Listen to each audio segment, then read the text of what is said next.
here I am in Kharkiv, which back in May, this city was on the edge of being destroyed until the Biden White House gave permission for Ukraine to hit back in a limited way. And so here we can see that Ukraine is not gone. Before we continue, we invite you to follow our channel, the only American show reporting live from Ukraine every day. Defense Secretary Lloyd Austin has arrived in Kyiv on an unannounced visit today.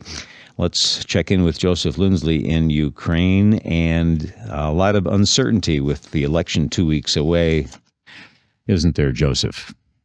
Indeed, Bob, and I've just arrived on an unannounced visit to Kharkiv, 30 miles from Russia, and I've had a luxurious 16 hours without a bomb, 16 hours without missile attack. Because when I last night at about 10 o'clock at night, the Russians sent glide bombs onto this city. And right now I'm talking to you from really the center of Kharkiv on Freedom Square. And behind me is a famed building called the Prom. And it's like something out of a superhero comic book. It was built in the constructivist style in the 1920s. It spans 3 blocks with overhead walkways, and it epitomizes the engineering skill of this city and sort of the imagination of the city. And as I look at the square around me, I see to my right a very beautiful park. There's the Kharkiv City Zoo.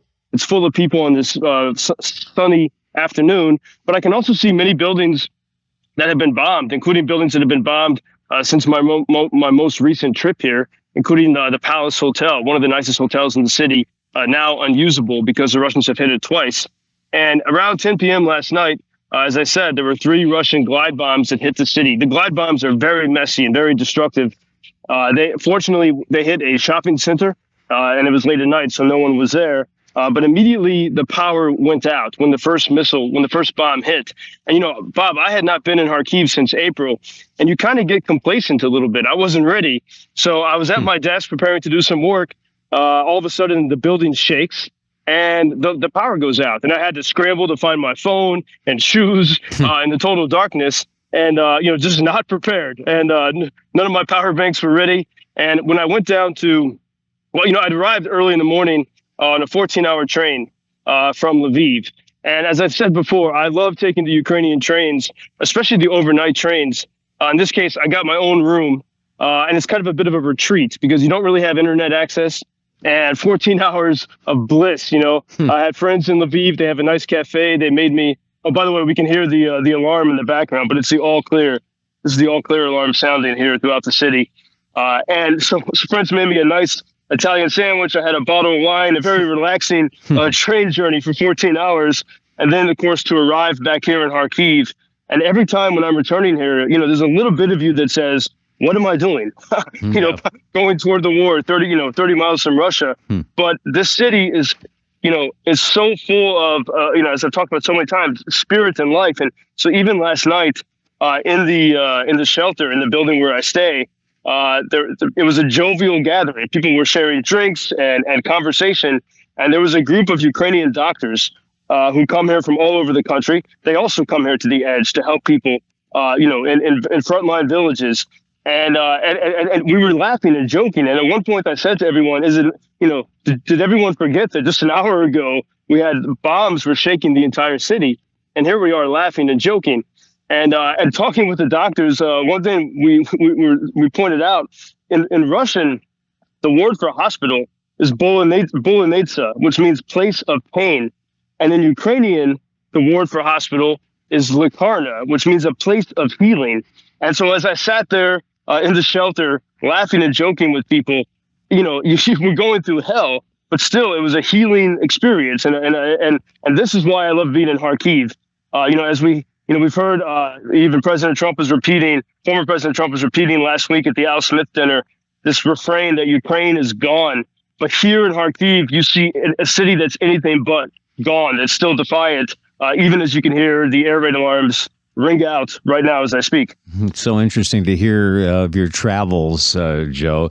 This is an email that's very interesting from Audrey, and she writes, I want to thank you for hosting the Joseph Lindsley updates.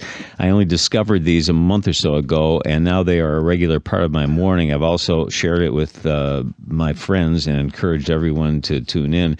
I was alarmed today to hear about the dragon's teeth that are being put up between Lithuania and Kaliningrad, Russia. My parents were born in Lithuania and had to flee Soviet oppression. It's terrible to see the same thing happening in this century to the people of Ukraine. You may know that Chicago has a huge Lithuanian population. We support the people of Ukraine, and our greatest fear is that the Baltic states will be next on Putin's list. I hope Joseph can continue reporting and also letting us know how else we can support Ukraine. My family and I donate to Ukraine, and I write to politicians as well. If there is more we can be doing, please let us know. Dragon's teeth, I'm not familiar with that, Joseph. Dragon's teeth, they look like little pyramids, and you put them on the roads or highways or bridges to prevent tanks from crossing over. And so Lithuania, even though they're in NATO, they have been building their fortifications on their border that they share with the Russian exclave that's within Europe, Kaliningrad. And so this is the sign that the longer this goes on, the longer Ukraine is continuing to restrict and fighting back, even countries in NATO are afraid. And I mean, that's pretty remarkable that Lithuania would take that step. And then also there's other concerns, for example, in the nation of Moldova, which borders Ukraine to the south. Part of Moldova is occupied by Russia since 1991. And Moldova, there was an election yesterday, and the pro-Europe, pro-freedom president, she received a plurality, but there still needs to be a runoff. The Russians, according to many reports, have been bringing suitcases of cash into the country via connecting flights that originated in Moscow to try to influence the election. And then at the same time, on October 26th, there's going to be an election in Georgia, just across the Black Sea. Georgia is another nation where Russians control the parliament, but the people and the president of that nation do not want to be part of Russia. And so we have in Moldova and Georgia right now elections that Russians are hoping to control those nations as well. So there's a lot of things simmering, and this is why why I made a point right now of coming here to Kharkiv. As I said, when former President Trump spoke at that dinner in New York last week, there's one thing that people didn't pick up on, but he said that right before he got on the stage, some Ukrainian Christian leaders spoke to him.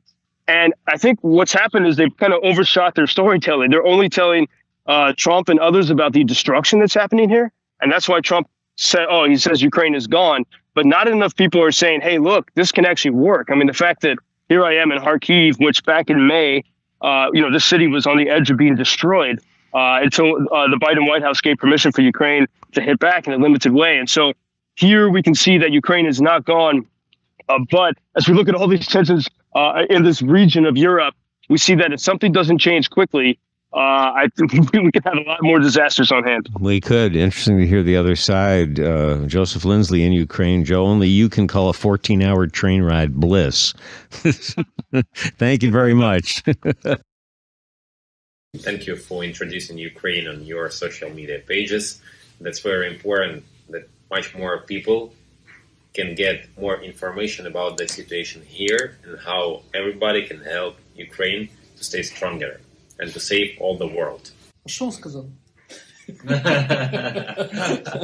Well, which side are you on? На чьей ты стороне? Come on now. Oh, which side are you on? На чьей ты стороне?